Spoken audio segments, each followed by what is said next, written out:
ये समुद्र के राजा की नई साइंस फिक्शन कहानी है, जहां सपनों की खुशबू धीरे धीरे हकीकत बन जाती है।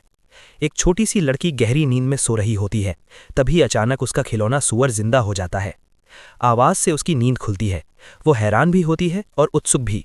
जैसे ही वो सूअर को छूने के लिए हाथ बढ़ाती है, तभी अचानक पूरा बिस्तर जोर जोर से कांपने लगता है। बिस्तर की चारों टांगें नीचे की ओर लंबी होने लगती हैं, मुड़ने तोड़ने लगती हैं, और देखते ही देखते बिस्तर 2 मीटर से भी ऊंचा हो जाता है। वो लड़की को खींचते हुए पूरे कमरे में गोल गोल घूमने लगता है। फिर अचानक बिस्तर का सिरा खिड़की की ओर घूमता है और एक ही झटके में शीशा तोड़ते हुए बाहर निकल जाता है। बिस्तर आगे बढ़ता रहता है। उसकी टांगें इतनी लंबी हो जाती हैं कि जमीन तक पहुंच जाती हैं। डरी सहमी लड़की कुछ समझ ही नहीं पाती और यूं ही घर से बाहर खींच ली जाती है। वे सीधे सड़क पर पहुंच जाते हैं। सामने लाल बत्ती जल रही होती है। लड़की डर के मारे बिस्तर को थपथपाने लगती है, लेकिन वो लंबी टांगों वाला बिस्तर आराम से ट्रैफिक के ऊपर से निकल जाता है। अगर ऐसा हकीकत में हो तो कोई भी ट्रैफिक जैम से नहीं डरेगा।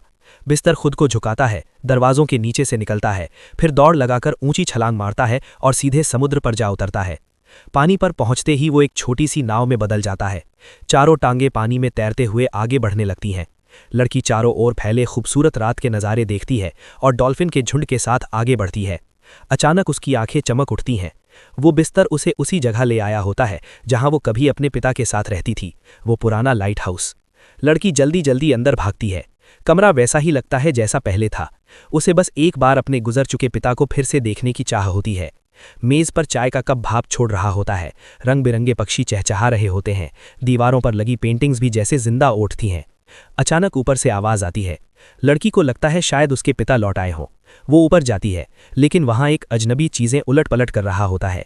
वो डर के मारे चीख पड़ती है और दीवार के पीछे छिप जाती है।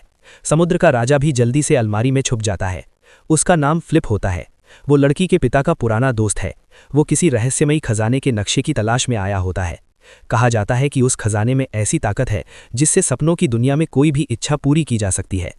लेकिन लड़की को उस नक्शे के बारे में कुछ नहीं पता होता, इसलिए फ्लिप उसे बेकार समझकर खिड़की से नीचे धकेल देता है।